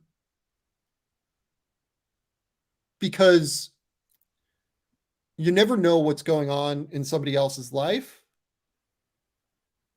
And you never know what somebody else is going through. And for somebody to make a very incredibly bad decision, just stupid. It was stupid to do this, right? To do this, there's a good chance that he is going through something, in my mind at least. And I want to be at least cognizant of that as a real thing, that we don't know what other people are going through. And we need to treat that with some level of respect at the very least. And be mindful of that we have no idea what's going on in Ja Morant's life right now. Yeah, I think that's certainly an appropriate and measured way to respond to this one, Sam. And again, I don't know what I have to contribute to a conversation about this. I'm not somebody that Ja Morant would ever listen to. I'm not very relatable to him in a lot of different ways. It's unfortunate to watch something like this because it feels like he's playing with fire in a lot of different circumstances. And you don't want him or somebody else to get hurt, lose what they have as a result of that. And I think that's where many of us watch what is going on while holding our breath, is we don't want the worst case scenario to come out of any of this. And again, I'm not going to comment more on the whys or any of the reasons or behind that, what should or should not happen next. It's just unfortunate that while we thought a lesson might have been learned earlier, still might not be. I think that's right. And that's what's disappointing about this. I think it's a real fair question to ask. Was the Jalen Rose interview, was going, and doing that stint down in Florida, like where he seemed to try and get a handle on things, was that just lip service? Was that not reality in some way? And that's, I think, what's disappointing. The other thing that's disappointing is this is all incredibly dangerous. Like, guns are dangerous. And Ja Morant is someone that can be very influential to younger people. Yes. It's hard. It's very hard. And I want to be respectful, and I want to at least like empathize on some level with the fact that Ja Morant is someone who has been open in talking about the fact that like anxieties can get the better of him and he can struggle through things. But we are also at a point now where he's doing dangerous things and things that are potentially putting other people in harm's way. And he needs to get a handle on that. If he doesn't get a handle on that, we could be careening toward an actual catastrophe. In this circumstance, like, the league isn't going to do anything about this, in my opinion, I would imagine. Right? Like, I actually don't know what their recourse is here, because this was just like in his friend's car, he didn't take it The league investigation, from what I was assuming, was during the initial one where he took it into a strip club, was we have to investigate to see if like he took this onto like the plane, which is team property, which in the CBA is like expressly outlined. You cannot take guns into like team facilities. The plane counts as a team facility. It actually expressly says that in the CBA.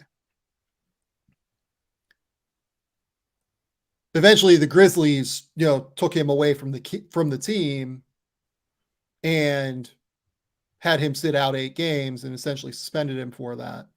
And he comes back and seemingly things are, okay, according to the interviews he did and all that. It seems pretty clear that's not the case. And we're at a point now where he needs to make some decisions. He has to make hard decisions. Like if it involves like him cutting some people out of his life that bring these bad decisions out, he probably has to do that. But we're careening towards something potentially dangerous that puts other people in harm's way. And that's what's scary, I think. That's why this is not just a situation where we can empathize and try and understand what he's going through. We actually need to hope that he's able to get through this and figure out, no, what I'm doing is actually dangerous. It's putting people in harm's way. We need to get a handle on this now. There's nothing funny about this. It's sad, to be honest. Yeah. Yeah, I agree. Yeah. Yeah. I don't know. Okay. That's all I've got on Ja Morant. I mean, I don't know what the Grizzlies are going to do. I'm sure there will be follow-up on this later in the week. I'm sure that I will talk about this at some point later in the week. I don't want to speculate on any, like what is Ja Morant worth on the trade market? Like what are the Grizzlies going to do? No, I'm not going to do that. It's not valuable, not reasonable right now. At the end of the day, someone's got to really get a handle on Ja Morant and stop him before something potentially bad happens. That's the reality of the situation. Period. Point blank. Let's go to Phoenix, right? Let's go to Phoenix. Okay, the Phoenix Suns. Over the weekend, Monty Williams was let go by the Phoenix Suns with, according to Adrian Wojnarowski, 3 years and $20 million left on his contract. He signed an extension last offseason, Spence. Yeah. That literally happened.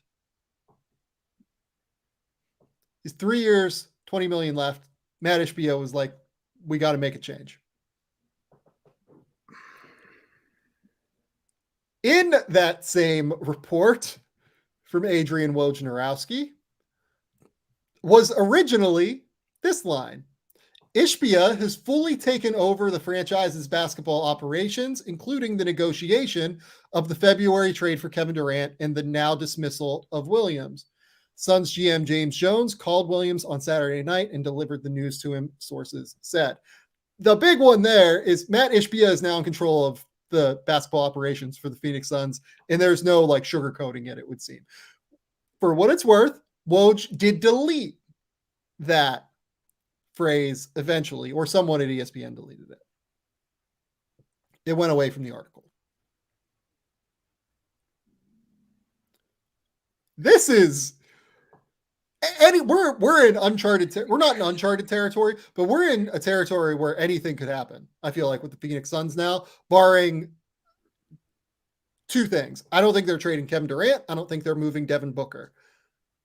I don't think James Jones is going anywhere. If James Jones was the one to let Monty Williams know, I'm sure that like there was some sort of discussion ahead of time between him and Matt Ishbia, and that there seems to be some sort of building of consolidation there, right? But it's very clear Matt Ishbia is going to be very, very, very, very hands-on in the way the basketball ops situation goes, because he's a billionaire that is a former college basketball player. He played at Michigan State for Tom Izzo. By the way, funniest possible outcome of all of this, undeniably the funniest possible outcome, is Tom Izzo getting hired to coach the Phoenix Suns. That is a disaster waiting to happen. that is going to be a bad idea. I have an immense amount of respect for Tom Izzo as a coach and as a developer of young human beings. That is a bad idea. That is an incredibly bad idea in today's NBA. I will laugh if it happens, and we will talk a little bit more about why that's a bad idea if it happens. Yeah. Oof. I can't imagine Devin Booker and Kevin Durant playing for a disciplinarian. No, like that seems like a bad idea. I want to watch it just to see the train wreck, but I don't, because we only have so many more years of prime Kevin Durant to be able to get through, and I want to maximize that with like a really brilliant X's and O's coach who's going to let him do what he needs to do. Like, oh, there's so much to unpack here. And like, look, how long ago was it when it was Monty Williams and Mike Budenholzer coaching against each other in the NBA Finals, and now they're both looking for a job? They're both looking for a job now. That's a cold world, Sam. It's a cold world. It's not ideal, Adam. It's definitely not ideal. I was talking to an agent about this. When is the last time we saw a genuine, like, wild card front office in the NBA? Because that's what this is. Like, everything is on the table right now. We have no experience with Matt Ishbia, even as like an assistant GM, right? Our only experience is the Kevin Durant trade. Ostensibly, he has like basketball intelligence and IQ. That's why I refuse to just automatically say, I've seen a lot of people saying, oh, this is classic meddling owner. This is going to be a disaster. This is like early Vivek in Sacramento. I don't think that is true. Right. Because Matt Ishbia is an incredibly intelligent human being that also grew up within basketball culture and played college basketball, and like very clearly has stayed connected within those circles throughout the course of his career.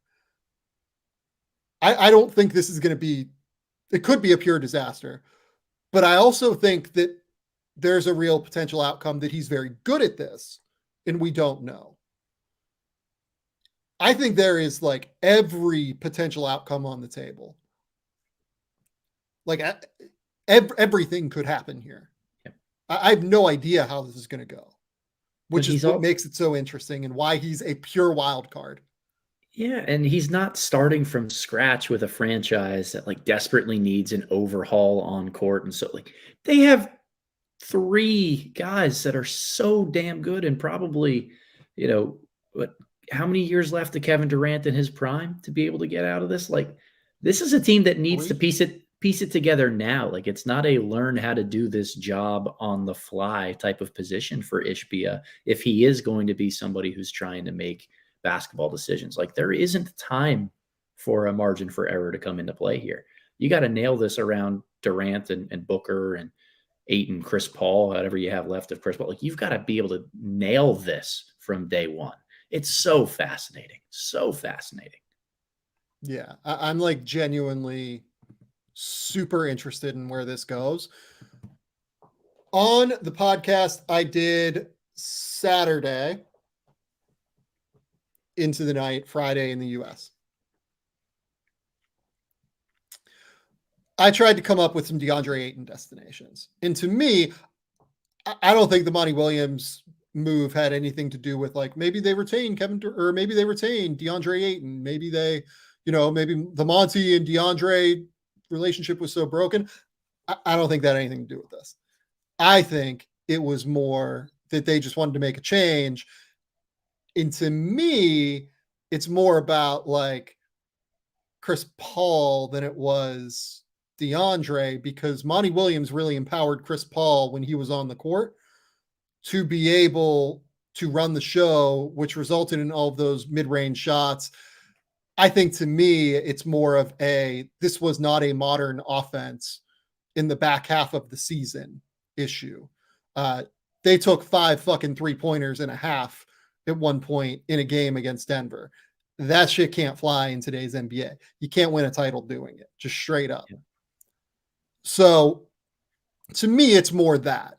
It's not the DeAndre thing. Having said that, I do think there's a very real chance that they decide to completely blow up this core outside of Devin Booker and Kevin Durant and look to move DeAndre Ayton, look to move Chris Paul, etc. I came up with 4 teams that I thought DeAndre Ayton would make some sense for. Okay. The first one, we will find out if they are a real option moving forward. It might be 5. I can't remember. We'll talk through this as we go. Okay.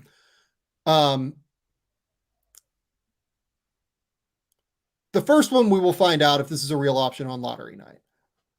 The San Antonio Spurs. The Spurs have no big on their roster right now outside of Zach Collins and Khem Birch. You have to wonder if they lose out on Victor Wembanyama, do they see DeAndre Ayton as a potential upside play? Doesn't seem like a Spurs guy, if I'm being completely honest, but that is a real, just positionally, you can make a case for that.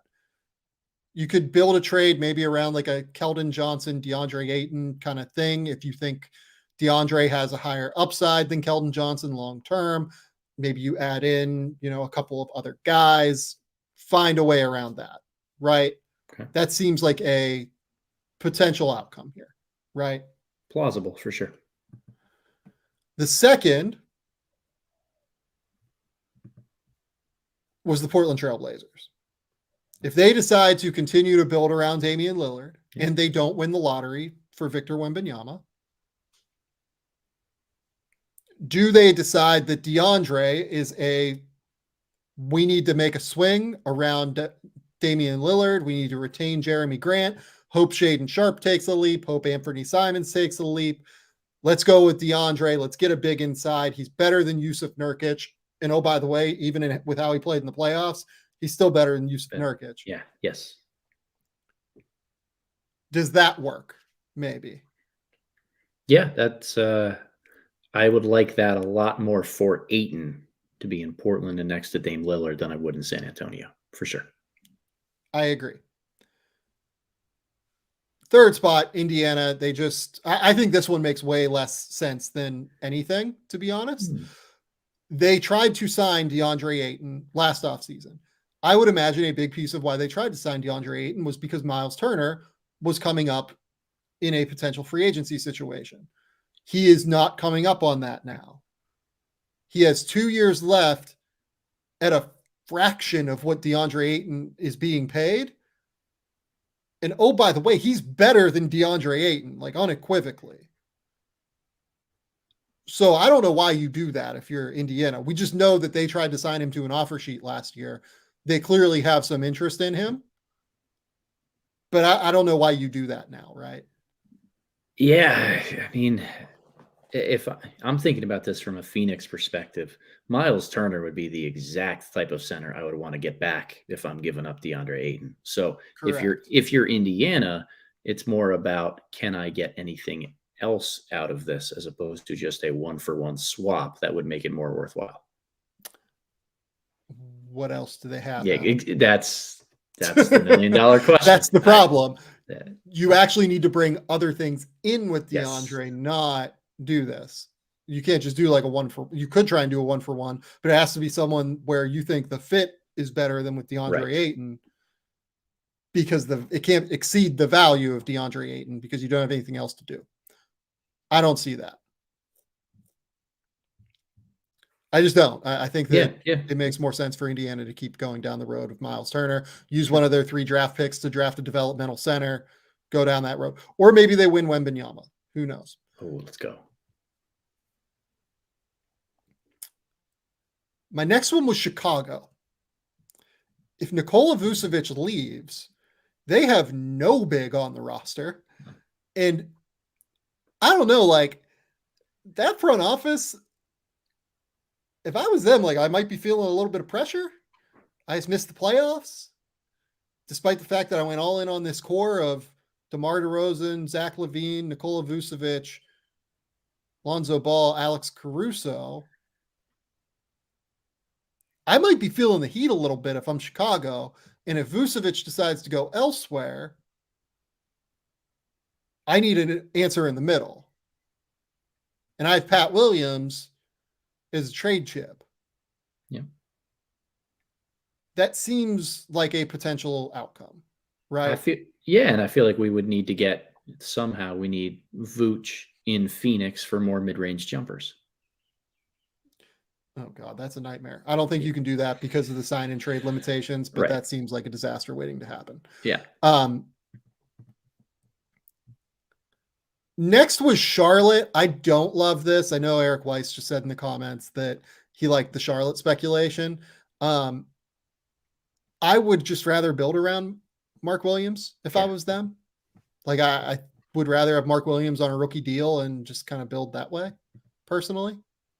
Yeah, I think what's gotten Charlotte into trouble in the past is swinging a little bit too early in their timeline on guys who don't move the needle into becoming a championship level team. And with who else they have on the roster right now, I don't think Ayton brings it to that level. He locks him into so much money longer term, takes him out of developmental reps for the 9.5 big men that they've drafted the last 3 years who are still jockeying for position in so many different ways. Like I don't know how I feel about that one.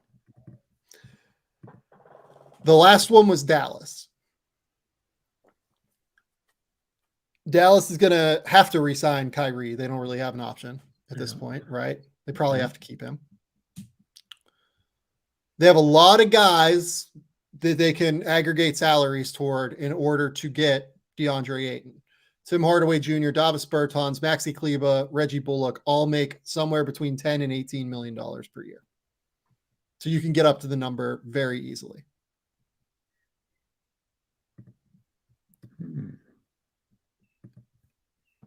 Could you do something like Tim Hardaway, Maxi Kleber,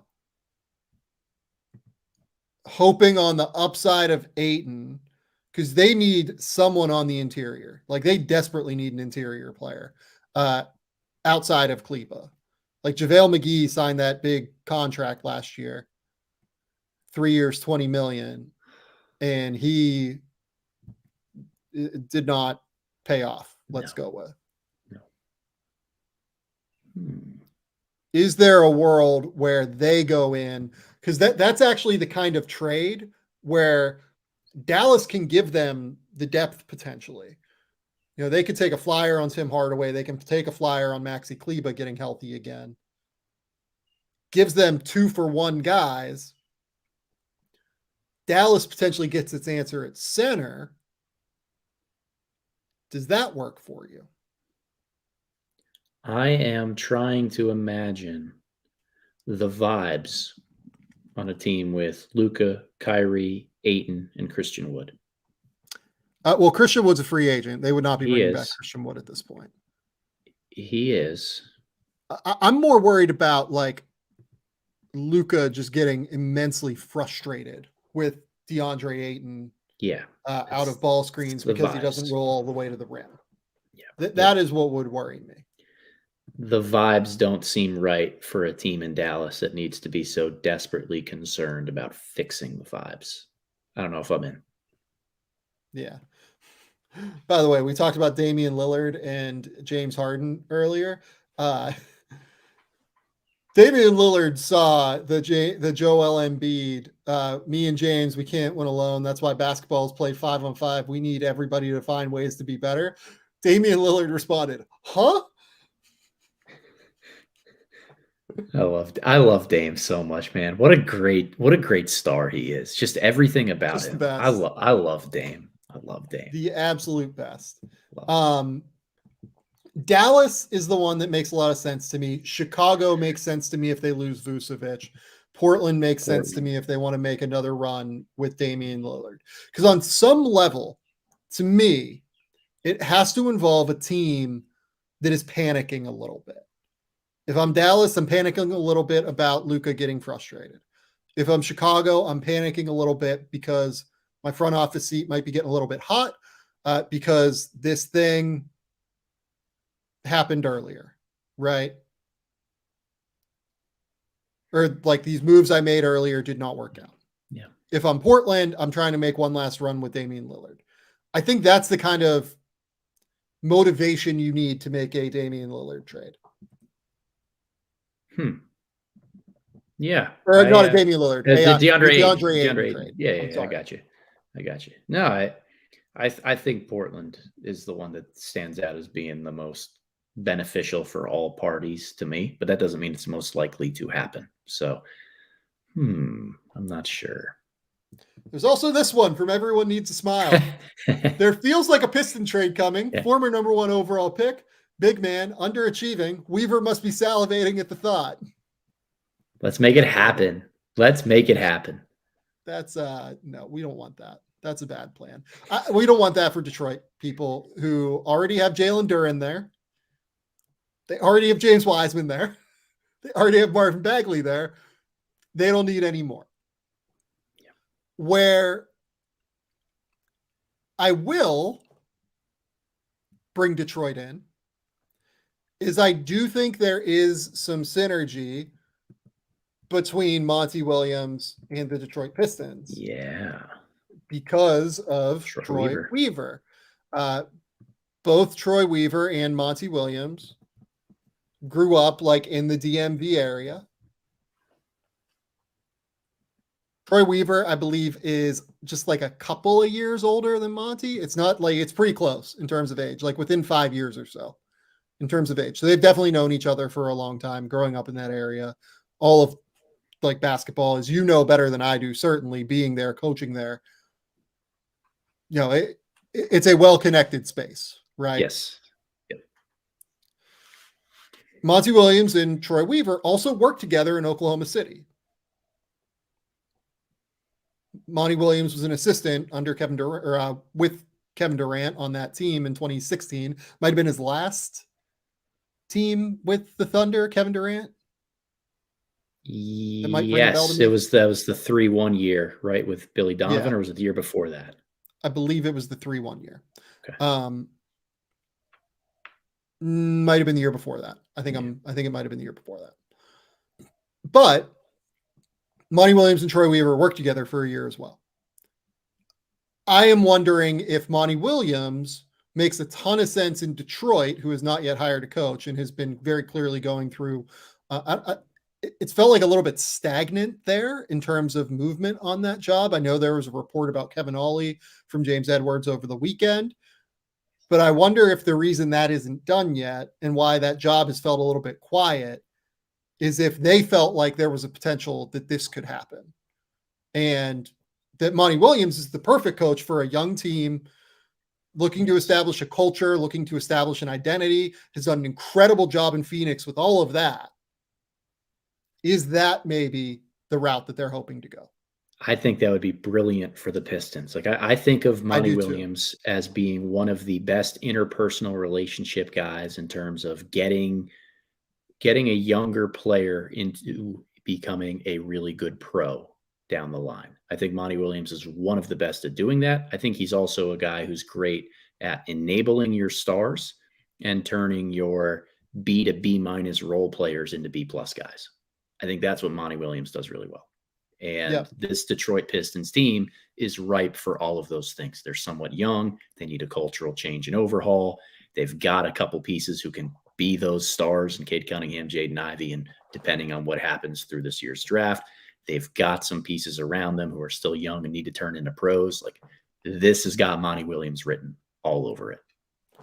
I agree with that 100%. I think that this makes a lot of sense.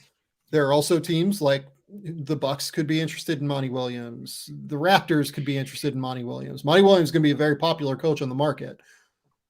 I do just wonder if that connection with Weaver that's been there for a while lines up with that the best, maybe. Look, I mean, Budenholzer, Nick Nurse, and Monty Williams, all guys who have coached in the NBA Finals the last several years and have been really, really influential guys. I think that Monty is somewhere between Coach Bud and Nick Nurse on the inflexibility, flexibility kind of continuum in terms of their X's and O's, their on-court philosophy side of things.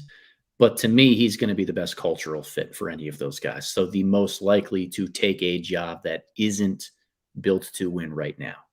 And that's where, if you're a team like Detroit who sees him as being available, you got to go after it and try to make that happen. I agree. I asked this question earlier. was talking to an agent over the weekend. When was the last time you can remember a situation that has this many potential outcomes as the Phoenix Suns do? Everything is on the table here. Ishbia is a wild card in that we don't know what's going to happen. Could be very good, could be very bad. We don't know. I've got two. Okay. Is Izzo one of them? No. I'm talking about the last time in the NBA that we saw a real wild card like this. Okay, go ahead. The first one is the Magic Johnson Lakers. We had no idea what was going to happen with the Magic Johnson Lakers. I will say, though, it was not as crazy as people remember. It was just wild cardy, in that you never knew, whether or not Magic Johnson was going to be there. But it wasn't from a roster movement perspective, totally wild in the way that this has potential to be given the moving pieces on the roster. Okay. The one that stands out to me the most is the Vlade early Vivek Kings. Oh, I love those guys. They were opening cap space without a plan for the cap space, giving up picks to do so. They were all over the map.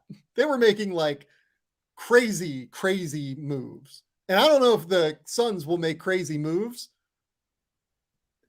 but you never knew what the Vlade Kings were going to do. I got 2 words for you, Sam. Georgios Papagiannis. Yes. Great one. Great drop. Another one. Stauskas? 1, 2, 3. Nick Rocks. Oh, yeah. Yeah. Oh, those were the prime days of the Sacramento Kings. Love it. That was something. Yeah. I think that is the one that I don't know if it's going to go the way that did by any stretch of the imagination. It could be totally great. I think there's a very real chance Matt Ishbia is good at this because comes from a basketball background, comes from a real business background. I would imagine that he has been spending a crazy amount of time boning up on stuff and really getting acquainted with the CBA and everything like that. Because if you're going to run a team like this, that's what you have to do in order to be successful. He's also been around the team with Isaiah Thomas. That would terrify me if I was a Suns fan because we've seen what that looks like. And some of the things Isaiah Thomas says on TV scares me. I would keep Isaiah Thomas Get him out. So far away from this organization is a good idea. But he's been sitting around evaluating everything, figuring out what's going on. They also got rid of 2 scouts and an executive previously over the weekend before removing Monty Williams. So change is afoot. Where this settles, anything could happen. And we'll see. But I have no idea where this goes. Do you? Oh, I don't have a damn clue. I'm along for the ride because this is a team that has championship level aspirations and potential next year. And if they nail it all, Ishbia is going to look great. Yeah. This could blow up. This could blow up. Who knows? Yeah, I refuse to just say that this is going to be a mess. I don't know that. It might not be. But it might be. There's too much talent already on that roster for it to not be. They're starting ahead on this one. There's a lot of ways they can make this successful. A lot of ways. Yeah. Okay. Spins, tell the people one thing you're excited about with the NBA Draft Combine before we go. One thing I'm excited about for the NBA Draft Combine, to get an official number for Cam Whitmore's vertical leap so that I can spam that in all of my group texts and feel less bad about him dunking all over my team last year. That's a good one. Yeah. I respect and appreciate that. I'm excited to see what the 5-on-5 looks like, who decides to be the guy that is considered a first-round pick. Jalen Williams was considered a first-round pick entering last year's draft. I can assure you, I think I had him at like 23, 26, something like that, entering the combine. And he blew up to the point where he became a lottery pick.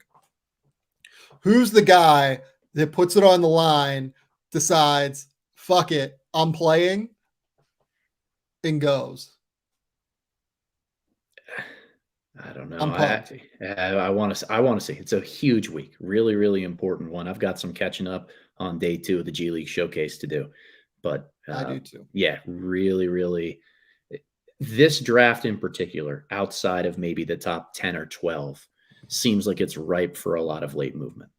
So this is the first step in seeing that unfold and who kind of separates themselves, because it's sometimes less about how you play and more about the buzz around a player coming out of the entire week.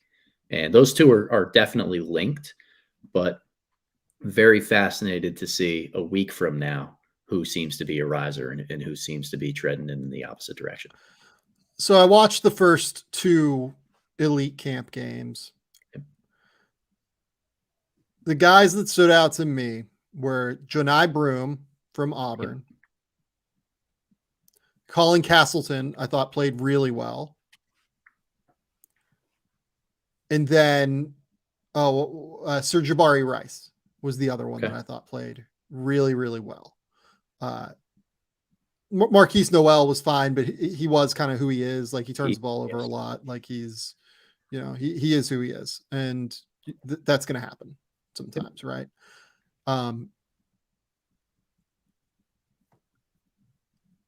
Those were the guys that like really stood out to me, I guess, is what I would say. 2 bigs, and then also Sir Jabari Rice, I thought played really well. Yeah, I thought Cliff Amori from Rutgers was really, really strong too. Maybe not quite as versatile in usage as a guy like Castleton was, who was throwing great passes left and right. But next to really good guards, I think Amori certainly pops. And if you follow the Rutgers team this year, like, not the heaviest on great guard play in terms of pick and roll creation, like living in the lane, making those decisions. I think Amori is going to show really well in that type of setting. If I were an NBA GM, I'd want to move him up just to see what he looks like next to better, more active guards. I will also say this too. All due respect to these players there, I don't know that this was like the best elite camp roster that I've seen. No, it was a very blah set of games on Saturday. Yeah. I don't know that this was a wildly impressive group. I would imagine that they're probably going to be a bit limited in the players that they bring up from that combine, if only because they have 78 guys already there. I have mentioned this on a previous show as well. I think with Schindler, maybe. Or no, I did it on the Athletic NBA show. From what I gather, the NBA, part of the reason they invited 78 is there have been some players that are trying to not play 5-on-5. Yeah. Let's go with. And because of that, they had to invite more. We will see if more or less slots open up in the 5-on-5 games potentially. I don't know if they will or not, but that's always a potential outcome. Okay. We've gone for 2 hours. Spins. Tell the people where they can find your work. Tell the people what's going on over on the Adam Spinella YouTube channel. Yeah. So, Sam, as always, thank you for having me. Folks out there, you can find me on YouTube with my name, Adam Spinella, or on Twitter at @theboxand1_. Big week coming up with the draft lottery on Tuesday. Looking forward to chatting a little bit more about that as the week goes on. Going to be having a sale for a lot of the paywalled work to make sure people are coming and checking that out. So just go ahead and follow me on Twitter and be on the lookout for a lot of great opportunities there. Adam's the best, folks. Go follow the Box and One. Go follow his YouTube channel. He does a great job. We will be back on Tuesday night. I will not be recording tomorrow night. I believe is tomorrow night game 1 of the West series. Oh, I don't know. What day is it? Is it There's not. I don't think so. No, I think we're. No, it's Tuesday. Tuesday. Yeah. we'll be back on Tuesday. We're not going to talk about game 1 of the Lakers. We're going to go live after the lottery show. We're going to break down all the draft stuff. We're going to break down everything that's happening. We're going to dive deep into every single thing that happened during the lottery on Tuesday night. We have a great day off tomorrow. I hope everybody enjoys it. I hope everybody gets their little bit of separation that they need from basketball and takes a minute, hangs out with the family, hangs out with some loved ones. I hope that you all have a great day. Go to The Athletic. Keep me employed over there. Go to, where else, Adam? Where else? Hit the subscribe button on the YouTube channel. Game Theory Podcast with Sam Vecini. That's a great way to support the show. It's the easiest way to support the show. And you get the content live. Adam and I go live every Sunday night. I go live after playoff games. Adam and I are also going to be doing some YouTube exclusive stuff, breaking down prospects and breaking down tape for prospects. Keep it locked there. That is the best place to do it. I'm going to pull some tape. Adam and I are going to talk through prospects in quick, 15-minute videos. We're going to dive in. It's going to be really, really fun. That's all I've got for you, though. Until next time, we'll talk soon.